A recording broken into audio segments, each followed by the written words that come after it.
Good morning, folks. This is Steve with Backyard Fed. How you doing today? Just coming at you today. I got some garden boxes, and I've been building those all year, and I need to get them filled, so I had to go buy some dirt. Dirt's not too bad. They load it and everything, $30 a yard. It's not too horrible, but I'm also mixing it with peat moss. But I wanted to show you guys. That's what I get for 30 bucks.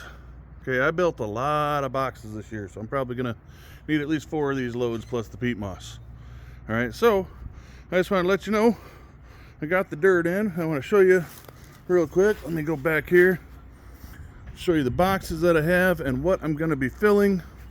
Some of them are already filled. Started working on them yesterday. As you can see over here, I've got these boxes all through here. Those ones there are already partially filled. Those 3 back there are brand new this year. And then back here, I got all my other boxes. Don't mind the chicken noise today. They are upset with me. I am leaving them in the pen so I can get things done. Say hello, ladies. Hello. I will let you girls out in a little bit, I promise. But here we go. All right, so I wanted to show you guys. All right, so I filled these 3 yesterday. That one there filled. That one there filled. I'm probably going to add a little bit more. I've got this. That's all filled. This one here still needs filled. These 2 here are full enough for me. I'm just going to do like onions and dill and stuff in those. But I wanted to go over it with you because this box here alone is 3 foot by 5 foot. So that's basically a yard and almost a yard of dirt itself. But I've also got these boxes here I got to fill. Got this little side one here, got this one here. But I wanted to show you guys because you don't have to just fill it with dirt. So you can see I've got a bunch of logs down there. This is basically the hugelkultur method. And that's all I'm doing is I'm just filling the boxes up so that way I can have a good amount of dirt in the box so that way the vegetables and the flowers, everything are going to grow. As you can see, got my compost back here. I just got some cow manure compost, my peat moss down there. I'll be mixing all that in with the soil. But yeah, folks, you don't have to spend all that money on all the dirt. Just use scrap wood, branches, twigs. Hay works really good if you get bales of hay. Like that's actually what I want to do this year instead of use up my firewood, but couldn't find anybody with bales of hay right now. I want to get these things filled, so I literally just took a bunch of wood, piled it up in there. Now the thing you have to remember though is when you do a hugelkultur bed and you use other materials like leaves or grass or wood, everything else is over time, this is going to shrink down. Anytime you have a raised bed, they shrink down. But culture beds are a little bit worse because things start breaking down.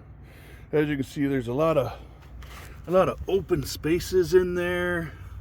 And am I going to be able to shove dirt in every one of those and make sure it's all filled up? Probably not. I do have a couple bags of play sand that I used to use to hold my basketball hoop down so the wind didn't blow it over. And I'm thinking about pouring that in first because that play sand is really tiny stuff and it'll just slide through every crack you can put it on.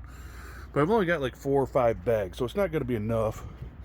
And it's going to be down far enough where it's not going to affect anything for my plants. And it'll help with drainage later on. So it's not a bad thing to use, but I figure I will pour that into this box first. So that way I just don't have to worry about it.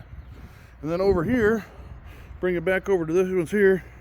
These right here, these are going to be part of my cattle, or not my cattle panel. My cattle panel trellises are over there. These here are going to be tomato trellises. All they are is electrical conduit. And I'm getting ready to paint those. I'm just painting them crazy colors. Just kind of looks kind of neat. Just adds a little color to the garden, as you can see here. Got the blues, the reds, the yellows, the greens, the oranges. And this is where my tomatoes are going to be this year, is in this garden here. But last year I took a bunch of leaves that I just got from bags and I threw it all over the ground just to cover up all my pathways and stuff. But this stuff is really deep. And there's spots in here that are 8 inches deep still, even after the wintertime compacting them down. So what I'll end up doing in these boxes, which I still have to level these up before I fill them up, but I'll start putting some leaves and stuff in the bottom of these. I'll start putting some branches in there, and that's going to fill these up. Like you can see here, I've actually got stuff in here that's just dirt and compost and leaves, and it's all just piled up in this box. So this will all get spread out throughout the bottom, save me some room on some dirt. But I'll be doing the same thing. Oh, there's a plastic bag. Figured that up. But I've got all that debris over there where I was cutting up the stump. That can go in there. And that's what I'm telling you, folks. Like, dirt's not cheap. You think you got a whole yard full of it, and you can have enough dirt to fill raised boxes like this? You're probably not gonna.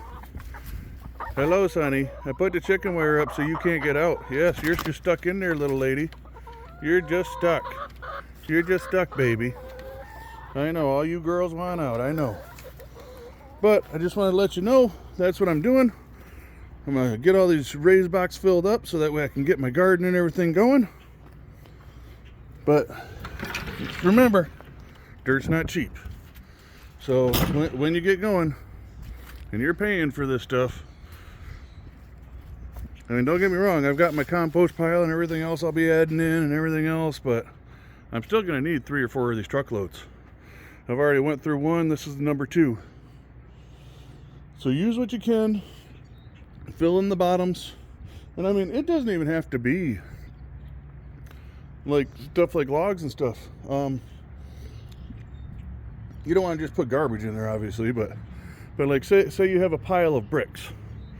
Okay, like me, we're getting ready to tear off this whole front porch. So I've got a pile of bricks right there. I could take the pile of bricks and do the same thing. I could fill up the bottom of that box, and it's going to do the job for me. It's just going to fill in room because I don't need all that dirt. I'm not growing trees in there that are going to have that deep of a root system. So yeah, folks, that's just me. I just figured I'd go over some different tips on how to fill the raised beds when you make them, because raised beds are awesome. I'm actually loving gardening in them. I was doing the Back to Eden with the wood chips and stuff, and don't get me wrong, that was great. I actually quite enjoyed it. But it was something I had to keep up on more and more and more and more, and I did get some weeds, but the improvement in my soil from it was amazing. So Back to Eden, if you have the time, you have the ability, great way to go. I will actually be getting wood chips. I already called the arborist here in town. They will bring them to me for free. They're going to drop them off, but I'll basically do my paths and stuff in the side garden over here, and I may use some in the compost, and when they start breaking down, I'll use that compost to put on top of my beds as a covering. But all right, folks, well, I guess that is it. I will let you go, let you get back to your day. I hope you have a wonderful, amazing day, and God bless. And don't forget, if you like my content, please give me a like and a subscribe. I would love to get this channel going pretty good. Until next time, folks, let your backyard feed you. Bye now.